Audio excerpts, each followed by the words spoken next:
जय Malhar news चॅनलच्या सर्व प्रेक्षकांना सपना चौधरीचा नमस्कार। अवैध दारू बाळगणाऱ्यावर स्थानिक गुन्हे शाखेची कारवाई।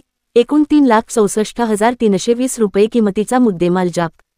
नंदुरबार जिल्हा स्थानिक गुन्हे शाखेचे पोलीस निरीक्षक हेमंत पाटील यांना 27 डिसेंबर 2024 रोजी गुप्त बातमीदारामार्फत बातमी मिळाली की मसावत पोलीस ठाणे हद्दीतील सावऱ्या दिगर गावात इलापसिंग पावरा हा बेकायदेशीर विदेशी दारू व बियर विक्री करण्याचे उद्देशाने त्याच्या घराच्या बाजूस असलेल्या झोपडीत बाळगून असल्याची खात्रीशीर माहिती मिळाल्यावरून जिल्हा पोलीस अधीक्षक श्रवण दत्तयेस यांच्या मार्गदर्शनाखाली पोलीस निरीक्षक हेमंत पाटील यांनी स्थानिक गुन्हे शाखेचे पथकास बातमीची खात्री करून कारवाई करणे कामी सांगितले।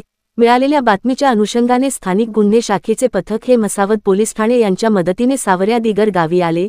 तेथे थोड्या अंतरावर थांबून मिळालेल्या गोपनीय माहितीप्रमाणे पुढे इलापसिंग पावरा याच्या घराजवळ गेले असता इलापसिंग पावरा पोलिसांना पाहून मागील दरवाजाने पळून गेला।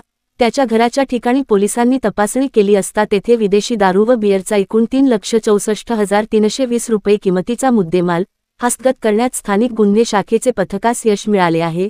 त्यान्वये इलापसिंग तेलसिंग पावरा सावऱ्या लेखडा धडगाव नंदुरबार याच्याविरुद्ध मसावत पोलीस ठाणे येथे गुन्हा 278/2024 महाराष्ट्र दारूबंदी कायदा कलम 65 अन्वये गुन्हा दाखल करण्यात आला आहे।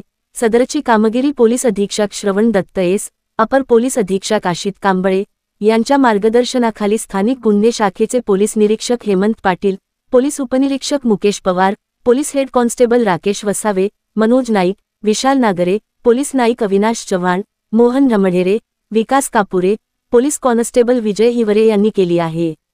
सपना चौधरी, जय मल्हार न्यूज, नंदुरबार।